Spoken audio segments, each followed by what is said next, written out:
Hey everybody, this is Ben Bowman. Welcome to another episode of the Oregon Bridge.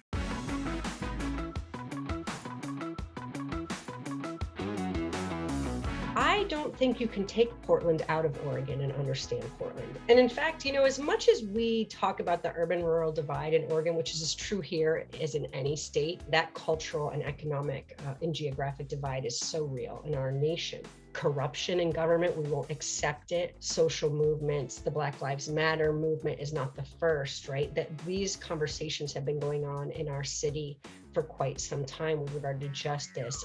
I believe that the power to transform the future is in our hands.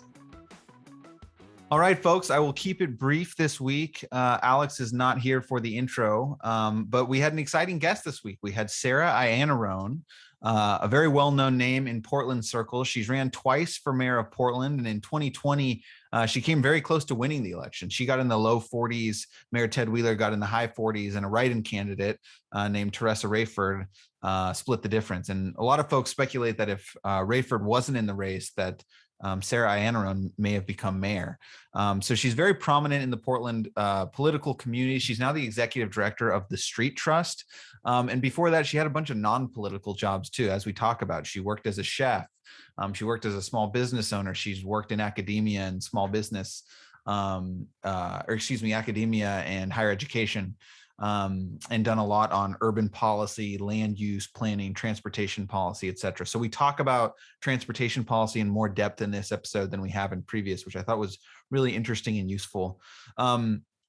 Just a couple things I wanted to encourage folks to look out for in this episode. The first is she does an excellent job of explaining the political dynamics of Portland. She's got her own analysis that I think makes a lot of sense. A lot of folks not from Portland or who don't work in the Portland politics space, I think it's confusing to see a bunch of progressive Democrats who argue and disagree about a lot of different things. And Sarah did a great job of giving a framework for understanding the actors and how and why they behave the way that they do.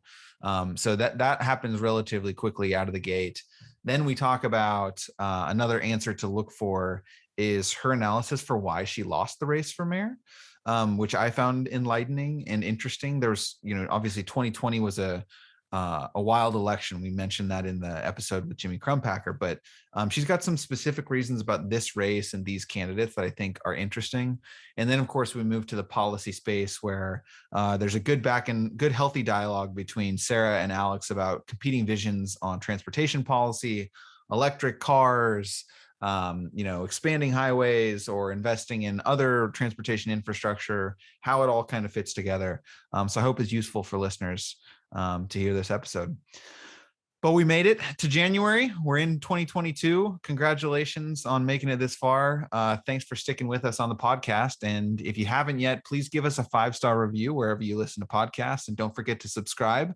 We're also open to your suggestions, questions, etc. You can find us on the Oregon Way Substack, where we have our weekly newsletters. If you're not subscribed to those, the Liftoff comes out every Monday. It's everything you need to know about Oregon politics, campaigns, government, and elections.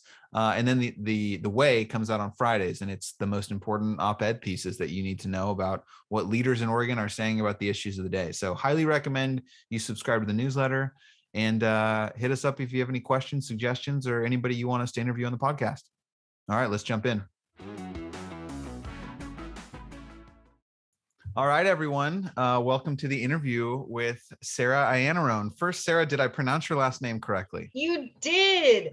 That's exciting. It doesn't usually happen on the first go. So thank you very much for that. All right, we're off to a good start. So we're going to get into, Portland mayoral campaigns and transportation policy and all things Portland. But before we do that, you did a bunch of stuff before you ran for mayor that was not super related to politics from what I read. So can you give us a brief overview of the, pre-2016 version of your life? Obviously, it changed dramatically after that first campaign and, of course, the second campaign. But before we get there, what was life like before you were in the Portland city politics world? Oh, and boy, don't I sometimes wish I could go back to that,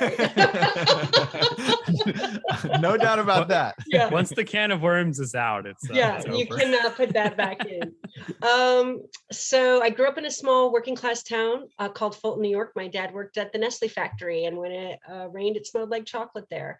But that was just right on the cusp of the end of us, being a manufacturing nation and moving toward this post-industrial society and all this urban restructuring that Portland's right at the center of now, right? So I didn't know what I was watching at the time, as my friends' dads were losing their jobs at all the factories and whatnot. But that's where I came up. It was a small town. It was walkable. I rode my bike everywhere, like whenever I could. My mom would always have to, we didn't have cell phones then. I'm pretty old. So, I'd always have to try and come home before it got too dark. But that was my life. I was free, and I had a great education growing up in New York State. The public schools were great. And I became a chef in my first career. So I went to culinary school, and then I ended up living in some really amazing food cities around the US. And I got to live in some really cool places too, like Charleston, South Carolina, and even New Orleans, which when you think about tourist towns too, they have their own unique culture and economy, right? And what that means for livability for their inhabitants who are there year round. So again, I was learning a lot of lessons that I would carry forward with me as a service industry worker. Then I had a daughter when I moved to Portland. I came out here because I heard the buses were free and the trees were green and the coffee was strong and the music scene was really amazing. Again, I said I was old, but a lot of those things still hold. And how long ago was that? What year was 1998, I came out here. And a New Orleans resume from the food service industry went a long way in Portland's then burgeoning food scene. So I had my daughter not long after that. She's at University of Oregon, which I see Ben, you're an alum. She's a duck, you're a duck. She's finishing up there this year. She's in her last year of college at U of O, and happy to be back post-COVID after having to do remote learning here with mom all of last year. It was kind of a drag. Especially with me looking over her shoulder. How's your political science class going? If you need any help, mom's right here. Oh no, poli sci, right? Are you kidding me? It's a regressive tax. So, then I went back to Portland State, got my undergrad, and went straight into a PhD program there. And I'm still miserably ABD, which made news. I haven't defended my dissertation there yet, but I just went to study cities. I have always been a lover of urban areas and the promise that they hold for our species, right? But also the ecosystems that surround us. So when you think about Portland in particular, we have amazing nature right in our city. We have amazing nature right adjacent to our city. And so in my time at Portland State, focusing on planning sustainable cities as my field area, I got a great job working at an organization called First Stop Portland that was just emerging. It was a really innovative program at the time. It was housed in the university. It was partially funded with a Miller family foundation grant that they gave Portland State University, about $25 million. Wow. They could become a global leader in sustainability education. It was, there was a lot of green cities, energy going into Portland's urban development and economic development and planning and policy at the time. And we worked with the nonprofit sector, higher education partners, and the business sector to host visiting delegations of civic leaders from around the world who had heard something special was going on in Portland, and they wanted to find out what it was. And it was really by telling that story of Portland again and again, by introducing world leaders to each other, right? My sustainability director sitting at a table all day with the sustainability director of Amsterdam, Copenhagen, or Tokushima, Japan, I got a real insight into what was going on, not just in my city, but those cities as well. So that's really where I got most of my policy chops, right? They say you learn more out of school than you learn in it. And that was certainly true for me. For sure. The way that I got into politics from that is my boss there was Nancy Hales, and she just happened to be married to our mayor at the time. Nancy is a formidable person in her own right. She had been in the Southwest Washington and Oregon philanthropic community for a long time, and she was a great project manager and program developer. And we just went out of the gates just running on that program and had a fantastic time. But I'd ride around in the car with them and hear them talking about the politics, and I'd say, "Oh, why don't we do this?" Or "Why don't we do that?" And "Why don't we do this?" And I thought, well, I have an idea for that. I have a solution for this. Oh, I know the folks in the city who are doing that, because it had been my job to introduce that innovator or that economist or that transportation planner or that BES engineer who engineered the bioswales, right? I knew what shop they were in. I knew who their supervisor was. And I thought, well, if we can just get this guy with that person over here, maybe we could get this innovation rolled out faster. So I ran for mayor in 2016, mostly on a dream, right? I didn't know what I was getting into. So before we jump into the mayoral races, I think for people outside of Portland politics is deeply confusing because especially I think for Republicans, because they're looking at Portland and they're like, they're all Democrats and they just are fighting constantly and they can't agree. And so I was hoping that so at the state level, the framework for understanding state politics is like you've got Democrats on one side and Republicans on the other. And within the two parties, you've got moderates, and then you've got the sort of more progressive on the left, or more, conservative or Trumpy on the right. And that's kind of the framework for how we understand decisions and compromises, et cetera. At Portland, there are, I believe, 0 Republicans on the Portland City Council, Multnomah County Commission, and I think even the last Republican on Metro is now gone, although I might have that. I don't think there's a Republican on Metro anymore. So can you, what framework do you use to sort of categorize or understand the actors in the environment, to help listeners who might not be from Portland and, read the papers and kind of know who they are, but are confused about what the dividing lines are or the issues that separate the actors? Well, and I'm not from Portland, so I'm probably as perplexed as most of your listeners, right? I'm a transplant here. And in fact, as much as we talk about the urban-rural divide in Oregon, which is as true here as in any state, that cultural and economic and geographic divide is so real in our nation. I don't think you can take Portland out of Oregon and understand Portland. And that comes as someone who grew up in New York State, which is also a blue state. But at least when I was there, it was a different kind of blue.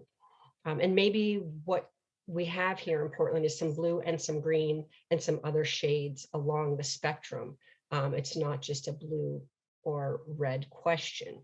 And I actually got a lot of my understanding from an Our Way conference that was hosted with Portland State and Oregon State and U of O almost a decade ago. And there's a researcher, Brent Steele, who's written about the history of politics here and putting those in context in terms of what's progressive, what's conservative. And in fact, there's a lot of conservation ethos that underlies a lot of the activity here, whether that's environmental, cultural, social, and it has been largely homogenous. We have had a dominant culture that's been largely white over time by design, but also for a very long time. So there's a lot of steadfastness to that that's not necessarily partisan, right? Like there's a shared understanding of protecting the environment, often, at least historically, across political divides.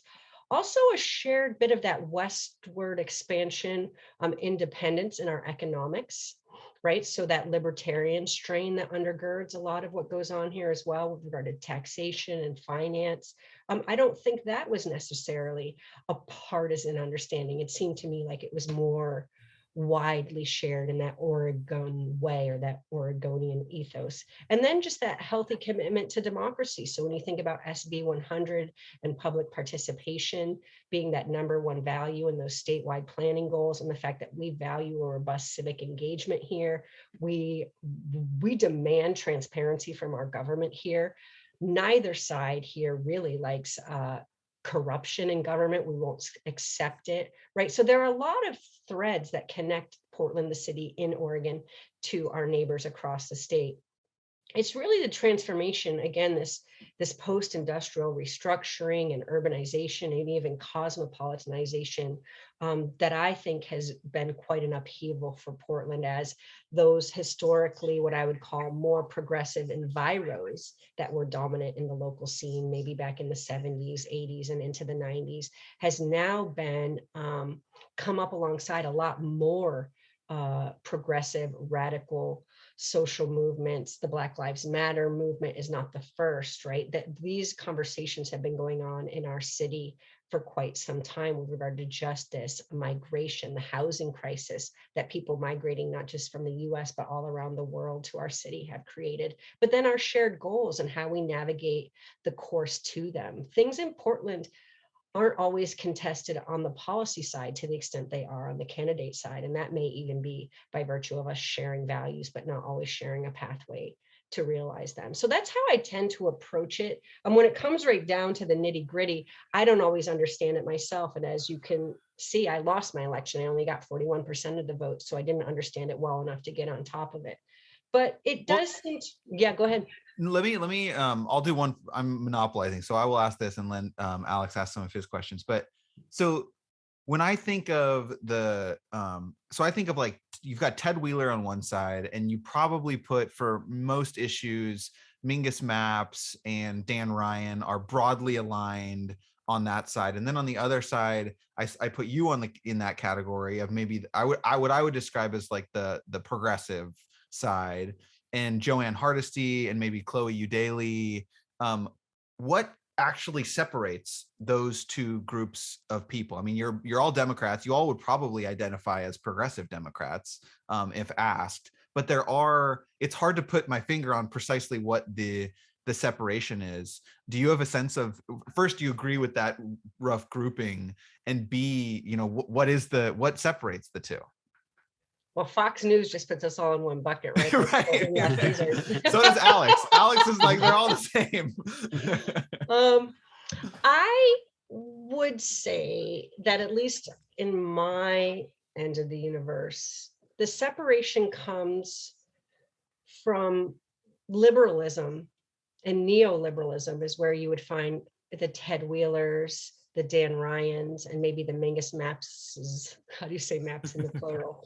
The maps of the world. In terms of, liberalism, it's relatively laissez-faire from a regulatory perspective. It's much more ensconced, right? It does policy more in tandem with, say, business, and there are just some features of both liberalism and neoliberalism that I think are more embodied by the politics of Ted Wheeler and people like him. And you'll see that more pervasive, I think, up the chain at the state legislature for the capital D Dems there, right? So, but then when you get on the ground in not just our urban area, but cities around the US and around the world, these further left social movements are really grounded in who's going to have a say over which solutions are implemented and who pays for that. So you think about Occupy Wall Street and the 1% and the 99%, right? You think about, there's a tension in neoliberalism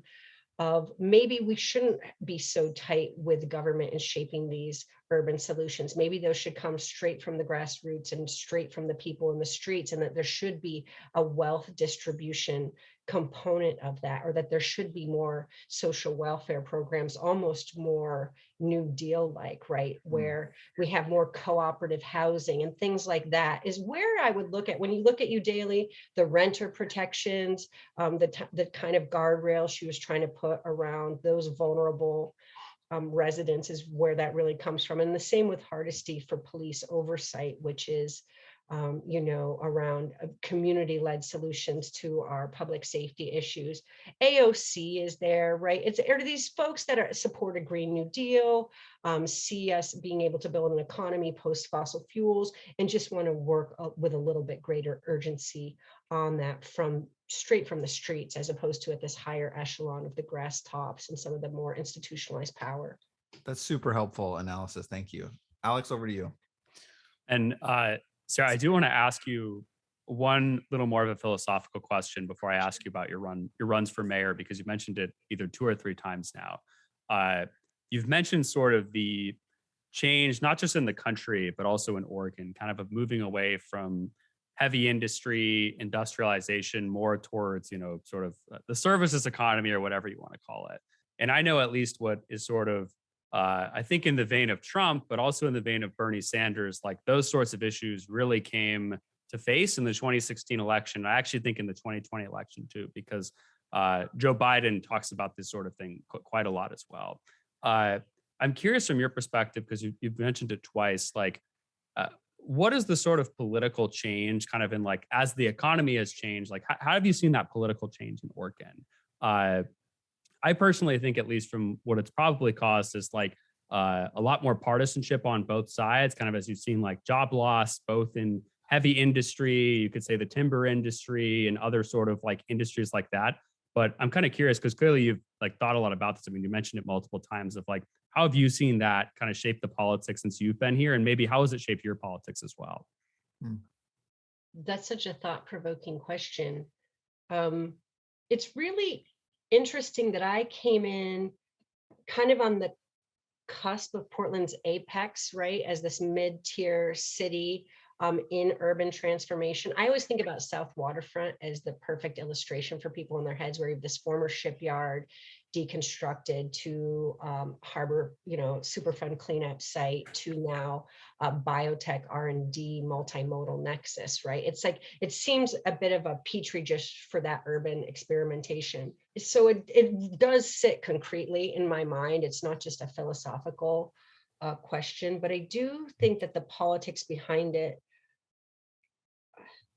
it's hard to know because I didn't grow up here, so I don't know what it was like here in the 80s. I mean, I understand that, there were strong strains of very radical environmentalism, anti-fascism, civil rights, women's rights, LGBTQ rights here for a very long time. I mean, social progressivism, again, with that liberty and freedom for people to be who they want to be here, seems like a common thread that runs through it. I think that economics, the level of education that comes with these post-industrial workers and affluence, shifting housing prices. I don't think people put enough weight on housing costs and what a community feels and looks like. When I got here, Portland was cheap. It was more expensive than where I left, which in New Orleans, I paid $300 a month for That sounds amazing. a house in the Garden District. But, here we got here, and when you have low housing prices in an area, you can have a lot of diversity in that place about people doing a range of things. It seems to me like that foments innovation and creativity. So our music scene up here in the Pacific Northwest is not disconnected from how affordable it was to live up here at that time. You could literally grunge out, right, and make your music and make your art and pay your rent as a barista. Well, you can't pay your rent working as a barista in Portland anymore, right? Even with the rises to minimum wage. So it means we have a professionalization of the people in our society. And those artists, the creatives, the riffraff, they're not quite at the center of the conversation. And when you don't even think about that, the marginalized people and the marginalized voices are moved even further to the margins, quite literally, decimating the Black community even further in Lower Albina through, say, the revitalization and redevelopment of North Williams, that area, right? So it's about how communities are composed, the diversity of the people there. And I think that affects our social cohesion, because when you have a city where people know how to engage in civic space, like Portland has invested so much in civic space, not just as a factor and feature of urban placemaking, but as a feature of our healthy democracy. Pioneer Courthouse Square is the agora, right? It's part of where we come together to be Portlanders. When we erode that and who's in it, and it becomes more homogenized, I think the conversation's less rich, and we forget how to get along with people who aren't like us, and we forget that we can just go play together. Because when we talk politics all the time and when we're fighting all the time, we forget that at the end of that, we should probably be sharing a meal, right? Cracking some beers, because when you're down at the brew pub, no one's asking each other, right? Unless you're engaged in a political conversation, who did you vote for, this or that? You're just chopping it up and having a good time. The lack of affordability erodes the conviviality. And I think that affects the politics quite significantly, frankly. Yeah, no, and I actually think that's a really good point. And frankly, actually something I think a lot of people are underlooking now when it comes to Biden's approval rating, which is pretty low, is that like, I mean, in some places, like rent is up like 50% from where it was a year ago. And of course, you could blame that on Biden or blame that on whatever, but like people generally are upset about incumbents for the status quo. And like, I just think that's such an underlooked issue, both frankly on the right and the left of like, yeah, if I was paying $1,000 a year and now I'm paying 2,000 or 1,500 or whatever, like that's, I mean, it's one, a big hit to my family, but like a big hit to my lifestyle too, in case I have to downsize or move somewhere else or relocate. So, no, I think it's a really interesting point. And okay, so transitioning a little more from philosophical to politics. So I know that you ran for mayor in 2016, and clearly you didn't have enough of it because you decided to run again in 2020. And I would say, of course, we know that you came in second in that race. I think if it was probably you head up against Ted Wheeler, at least from the polls that I've been seeing and some of the people I've spoken to, you may be the mayor of Portland right now instead of Ted Wheeler. Could you just give us kind of a little bit of a recap from both your perspective of the campaign, but also just for maybe the viewers who don't know as much about you, what was kind of like the defining issue? I mean, obviously there's a lot, but like if you could choose one in terms of like, here is like what I see in this moment of, why I decided to run.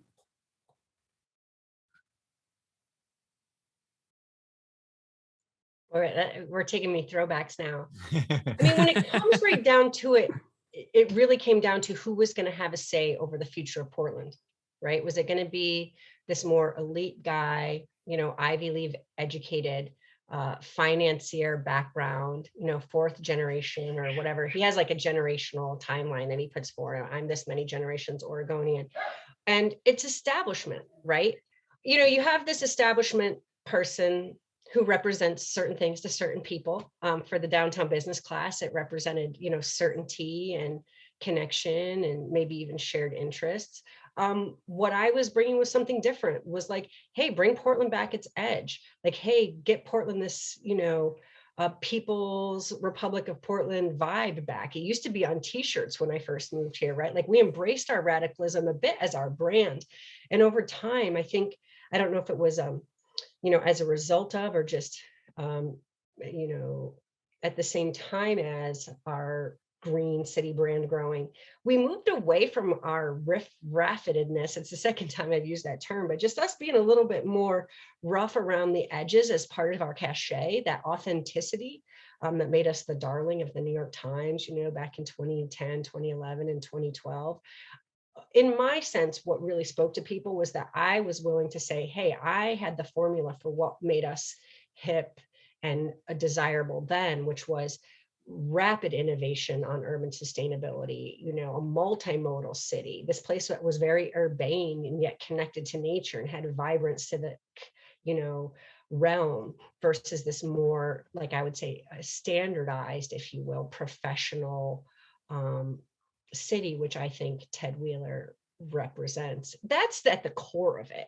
I mean, when it comes to the policy, sometimes there wasn't a lot of airspace between us. A good example is residential infill project, where I basically bowed out of that conversation because Ted Wheeler was actually going to be a yes vote and do very well on that. So there wasn't a lot of need for me to be in there and undermine that with the politics of the contest, right? So the places where we did have, airspace between us, I focused on those. But there are some places where, at least on paper, Wheeler and I would say the same thing, or at least roughly the same thing.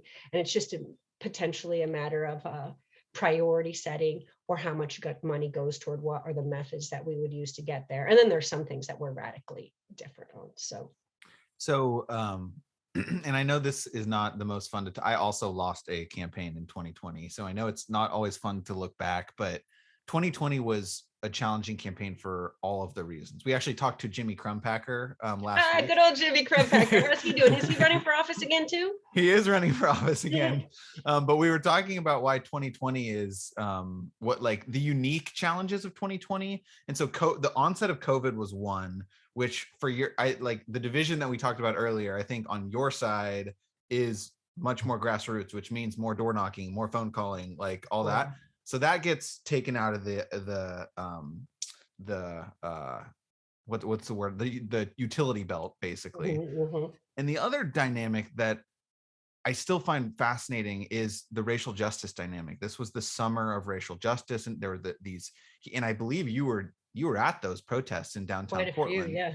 Yeah. Who So knew that I'd be wearing like a war zone gear as part of we had in our campaign office, we had boxes that were like gas masks and I mean, it was just bananas. It was absolutely bananas. so, but what I wanted to ask you about was like, and Alex alluded to this, like you came in second. There was a third party candidate named Teresa Rayford, who received a much higher than usual number of write-in votes. And she was an African-American woman and was a leader on some of the racial justice movements, actions, etc. You are a white person. I believe you identify as that. Ted Wheeler is a white person. And so, and I think no one expected Ted Wheeler to, make a decision about Teresa Rayford's involvement, right? There was never any pressure on him to, reconsider. And I think I was trying to look back and figure out, so what was the dynamic there with the write-in campaign? What role did you, looking back, what role did race play on that 2020 election? And what are the lessons that you took away from that? Obviously, I mean, we talk about intersectionality on the left, right? The idea that, these movements interact with each other, our identities interact with each other. So I was just curious if you have any reflections on what was, I know, a really challenging experience and what you gained from it or took from it. Yeah. Well, it was a complex time, and Portland is still predominantly a white city. And you had a lot of people, thousands and thousands of us showing up for Black Lives all summer long. And I actually, in retrospect, and have given this quite a bit of thought, as you can imagine, don't chalk up my loss to the write-in campaign. Others do, but I made a pretty clear commitment with my campaign team that we were going to steer clear of that because it was completely valid. If there was something that I was missing for those voters, then so be it, right? Like that, I didn't agree with it. I thought that my policies on paper actually would result in greater racial justice and other equity outcomes when you looked at our policies side by side. But I think the bigger factor actually was that big push, that $500,000 push from the PBA adjacent super PAC that put a lot of messaging on the street that then muddied the message that I had to spend, 18 months at the grassroots building, because prior to that, we were about 11 points up in the polls, right in notwithstanding. So when you think about name recognition and what you have to do to actually win a race, most of the average voter doesn't care about any of this stuff. They get a ballot with 3 names that they may or may not recognize, and they barely know what any of them do. Sometimes they ask a friend, sometimes they don't. And it's about name recognition, clarity of messaging, and did I seem trustworthy and like the person that they wanted to solve their problems? So in retrospect, what could I have done? Could I have possibly been more temperate on my Twitter account? People have asked me about that, right? I've dropped F-bombs from time to time, but those were heated times. I mean, we were getting gassed in the streets and the cops were beating folks upside the head, and you had the feds in town, and there was a lot of confusion. There was the pandemic. Everybody had masks on. I mean, it was a pretty intense time on the street. So maybe I could have dialed back even just my language so that, I mean, you can't get quoted on things you don't say, right? So there's a balance there between my self-expression and what it means to be electable.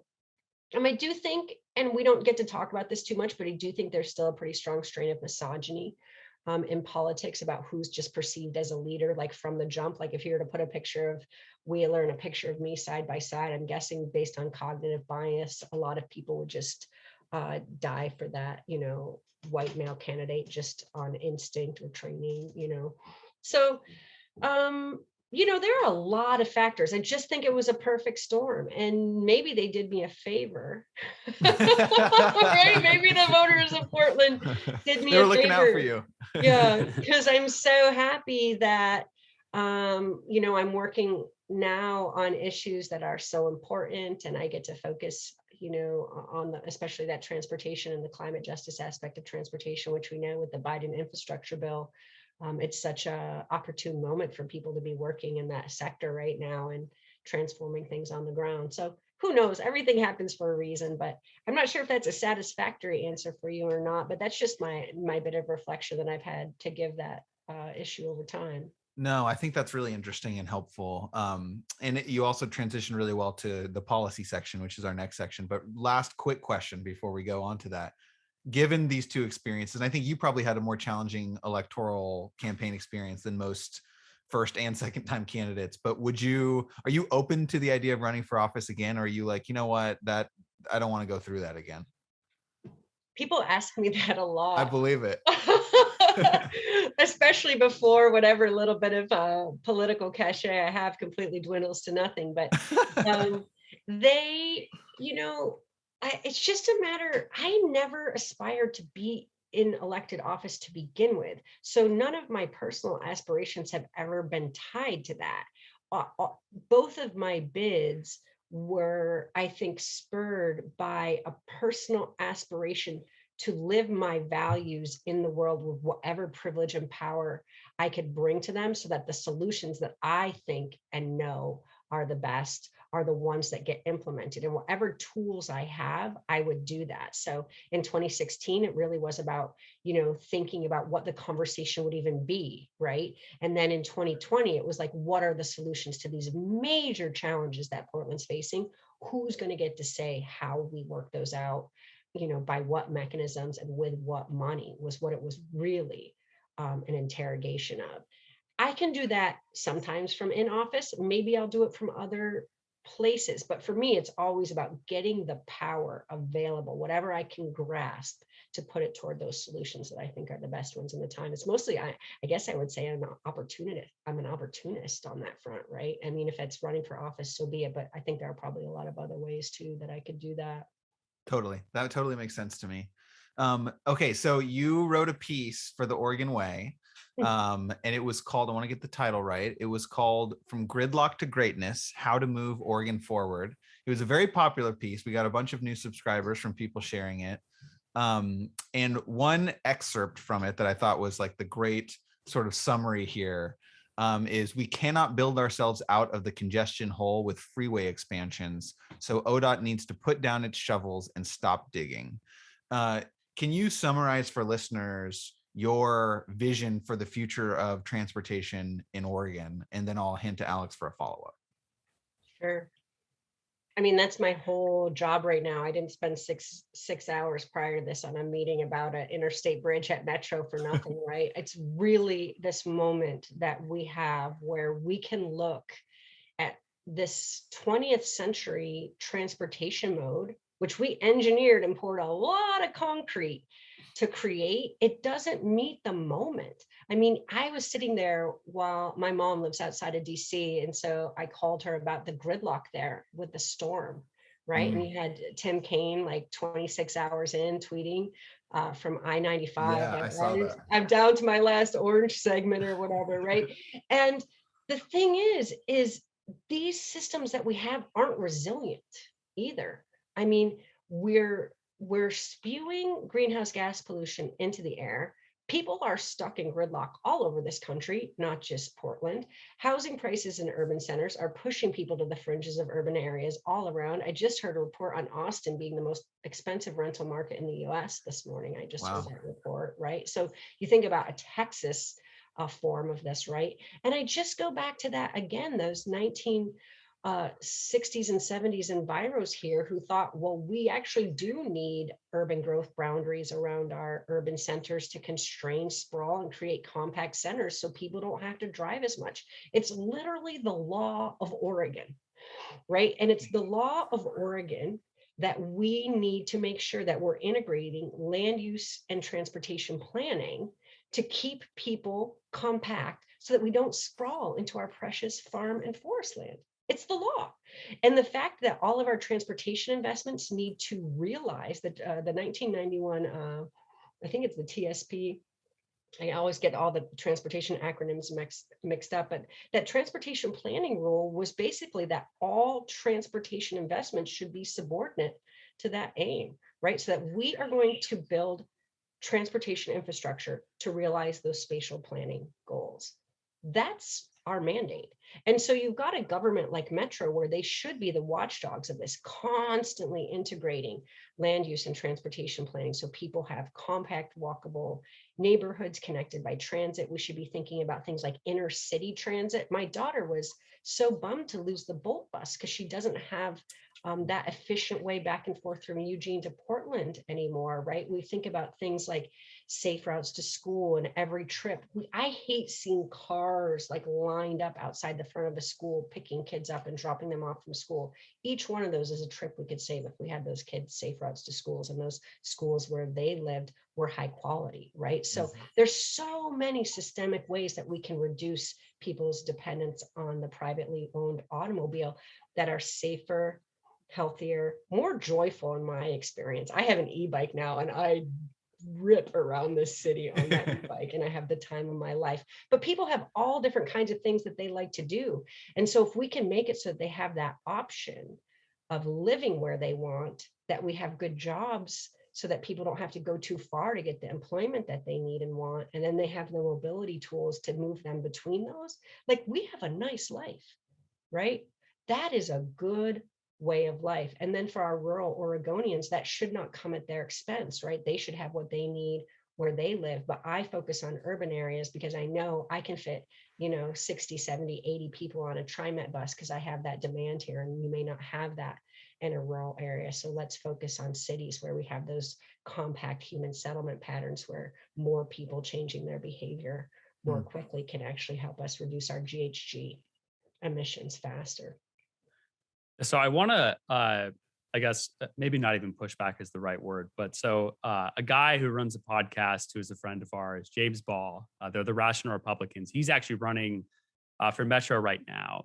And I forgot if this was his podcast or if he did on a different, it was his podcast. And his basic pushback was, and his sort of vision is sort of this. He says, in my Republican future, everybody has their own electric vehicle. It's autonomous. We can get places quicker. It's very convenient because, of course, I'm an autonomous vehicle. I can read, I can write, I can do work or whatever when I'm in the car. And that's like my vision of how I want a green future to work. And he basically says, and I mean, that sounds much more appealing, at least to me, than the sort of mass transport option.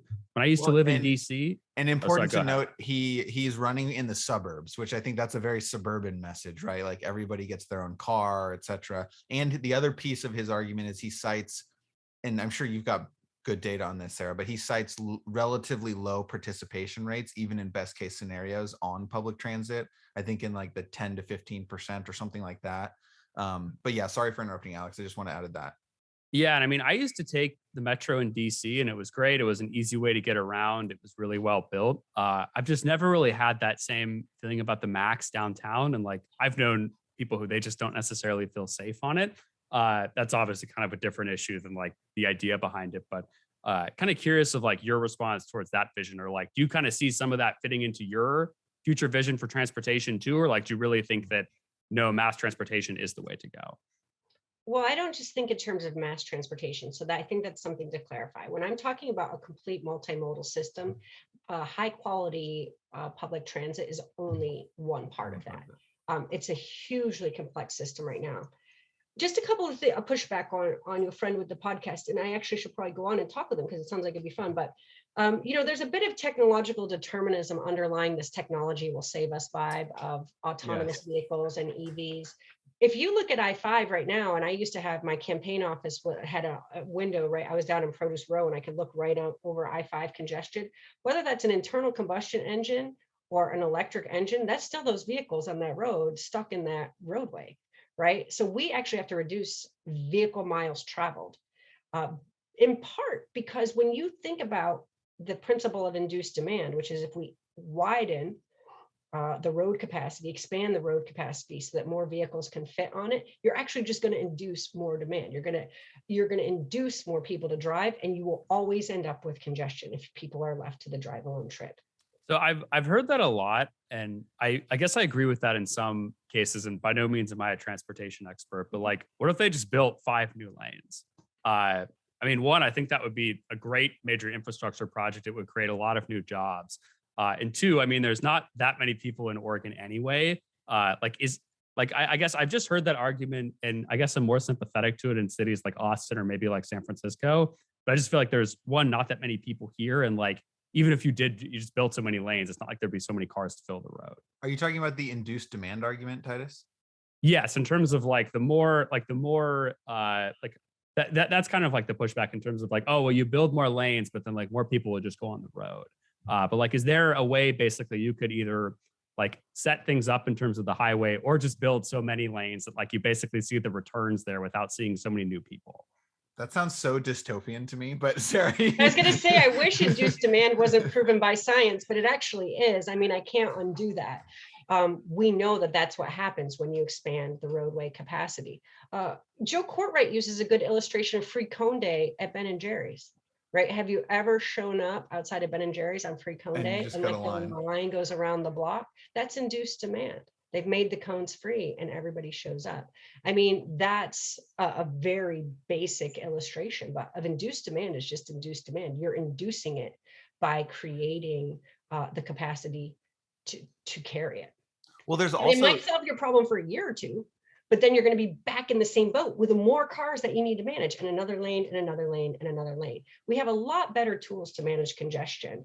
London's done a fantastic job with more accurately pricing the right of way through road user charges and coordinating dynamic parking pricing. We can look at it through a much more traditional economic lens of supply and demand about who gets to use it when and at what price to actually even mitigate over demand of that system at peak times as well. And my dog completely agrees with me on congestion. He's out there barking for congestion pricing right now.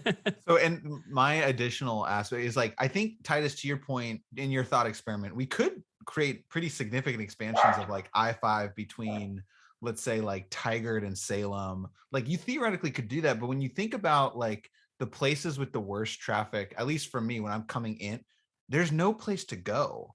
Like, you couldn't build out 5 lanes without like massive disruption to either the environment or existing buildings, housing, etc.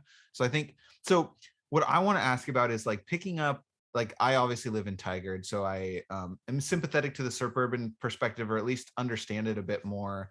And I think part of that, what James is appealing to, is the sense of like, I don't want to give up my life with a car, is what the consumer would say. I need to be able to take my dog to the vet if there's an emergency, or drop my kids off at sports practice, or etc. Whatever the issue is, I need to have the ability to have at least one car for my household. And the idea of an electric car sounds great because I don't have to pay for gas. I can feel better about myself in terms of environmental impact. Where do electric vehicles, what the other thing James says, which I think is interesting, is there's not enough money to build an adequate infrastructure for both a region that is prepared for electric vehicles across the region and mass transportation that's effective across the region. So he kind of put these at odds, which it sounds like you would push back on and say it doesn't have to be true. But how do electric vehicles fit into your vision, and what could be possible for Oregon? So, it's not an either or. I just don't know that we can, you're right, where it sounds a little bit pie in the sky, that we could transform our entire SOV fleet to EV with the requisite urgency that we need to meet our GHG pollution emissions. And on top of that, cars pollute, and freeway building is also carbon intensive just in the infrastructure, right? When you look, we have to look at these systems in their entirety. And I also think, again, I have moved my entire organization away toward, say, being dogmatic about a particular mode. Oh my goodness, I don't know why that's keep going. Being dogmatic about a particular mode to saying, I realize that there are going to be certain people who cannot not drive. They don't have the option. The TriMet doesn't go by where they live. Maybe they work across town. I'm not trying to say to those folks, you've got to get out of your car. I think that's something that we've done wrong in our movement historically. So here's the thing, what we need to do is say we need to transform the transportation system holistically. And that's where I don't disentangle that from land use and housing, right? Or jobs or education. If you've ever been to, say, even Korea, where they have high speed rail intercity, they have amazing regional rail, they have amazing regional bus, and then they have amazing local bus, and then they have bike share and scooter share at the local level, plus pretty walkable neighborhoods, especially even in their more rural places. The towns are denser, like in that little town. Think about the farm town with the Grange and the bank or whatever. There's a high speed rail stop at that. Right. So I can move around the entire, 40 million person nation of Korea without ever having to drive a car. I mean, it's quite possible, even for a rural farmer, essentially. I mean, quite frankly, you could do that.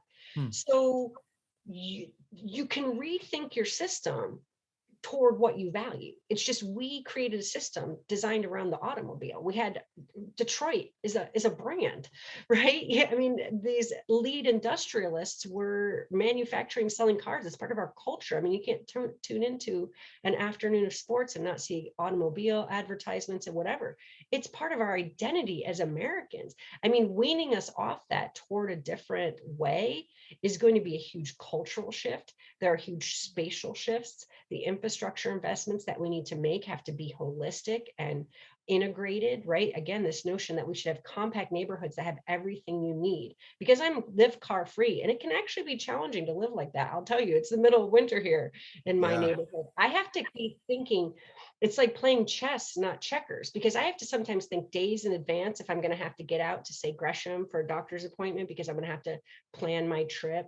But also, I even think about that when I move. I have to make sure I live somewhere that's close to transit, where I generally choose to have a supermarket within walking distance, so I can go grab groceries.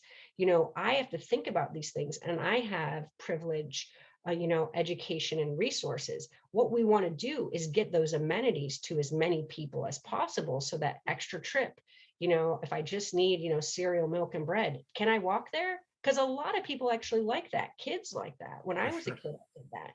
So this isn't about saying don't drive. It's about where you live in Tigard. I mean, could we even have your neighborhood a little bit more compact? So you could even do can you walk to your community center? So you don't have to drive to 24-hour fitness. I mean, can you walk to your pub at night? So I hate that bars have parking lots. I just think it's antithetical to what we're trying to do with like DUI, right? Yeah, so talk about induced demand. Exactly. So a pub in every neighborhood is something every Oregonian should get behind. So that kind of thing, I mean, it's just very incremental, but it's intentional. But what you value, is what you're going to get. And so you just really have to say, we're going to have a system that's low carbon, it's accessible, people aren't dying because of it. And no matter where you live or your skin color or your gender, you feel safe using it, right? Because as you said, Alex, your friends don't feel safe on Max. And that's something that I hear a lot, is that unless it feels safe for everybody, we don't want to use it. Yeah, no, those are interesting points. And then, Sarah, and thank you so much again for joining us. We have two more questions. One of them is quick. Before we let you go, mine will be the little bit of a longer one. I just kind of wanted to ask you, it's a really general question of, are you optimistic or pessimistic when it comes to the future of Portland? And I personally think there's a little bit of things to be optimistic for, and there's definitely things to be pessimistic for as well. But obviously, as someone who's run for mayor, really involved in the community, I'm actually, I don't know, I'm just really curious of that. Like, what do you sort of see for like in terms of when it comes to the future of Portland? I'm tactical. And I say that in all seriousness, that I'm a tactical optimist. I believe that the power to transform the future is in our hands. Do I think Portland would be on a better trajectory if I were mayor? Yeah, even if only because I could repair our brand. I'd be out, chopping it up a little bit more organically, with my neighbors around the world. Doing some weird stuff. No, I'd be connecting with our colleagues, there's like creative cities all around this globe. We should be networking, and I just have a different style, right? So I would just be approaching it. I'd be doing things like pop-ups and walking tours. I'd be investing in like a lot of stuff that was more creative and not necessarily commercial, because that stuff tends to spur the commercial activity in my experience from Portland. So I would be taking a different approach to our revitalization in the short term. And I also tend to partner a little bit more. Like I'd be down deep in with all the universities and some of the, the healthcare institutions and things like that, trying to figure out ways we could collaborate just to juice things up where everybody is, because it's hard times out there for real. So sure, but that's a super short term answer. Long term, this notion of tactical optimism is what I lean into no matter what, because these are wild times that we're living in, and uncertainty is going to be the prevailing mode indefinitely. It doesn't matter. It can be a pandemic, climate change, global financial crises, social upheavals and reckonings. I mean, whatever it is, it's not going to stop. We're leaning into chaos. We're trending toward it. It's not going anywhere. So what we need at this moment is people who are dynamic thinkers, who know how to pull a group of brilliant people together and come up with a solution in real time, do the requisite research to see if it has legs, and then deploy it and be willing to exit if it doesn't. It's a bit of an entrepreneurial mindset, but the dynamic leadership right now is about people staying upbeat that something different is possible. And I do think that we're going to need diverse thinkers in that. I do think that we're going to need the social justice folks and the educational folks and the investors and the startup minded people to bring all of their different talents together. We forget that about Portland, right? We've got our researchers and our university people and the folks right down at the grassroots who are organizing in the streets. And we always need to be bringing folks together and trying to get more problems out in real time and not be afraid of failure. Because if we take this old model of public policy where everything has to have this longitudinal process, I think that things are going to get worse before they get better. But tactical optimism means that we all lean into whatever premise of a better future you hang on to, and you just work toward that. And when we are doing that, regardless if we actually believe that it's going to turn out better, just us putting our energy behind the better future, it's more likely to happen than the worst case scenario, right? So I'm very tactical about it. And I go back and forth day to day. I mean, I know my whole team right now has got a lot of COVID fatigue, and they go back and forth between despair and hope. And we just try to circle back day in and day out with our wins. I mean, we are getting significant wins, even with every big L we take, including Rip City. Oh my goodness, those poor Blazers. But, you just got to hope for the next season's going to be better when things are really, really down.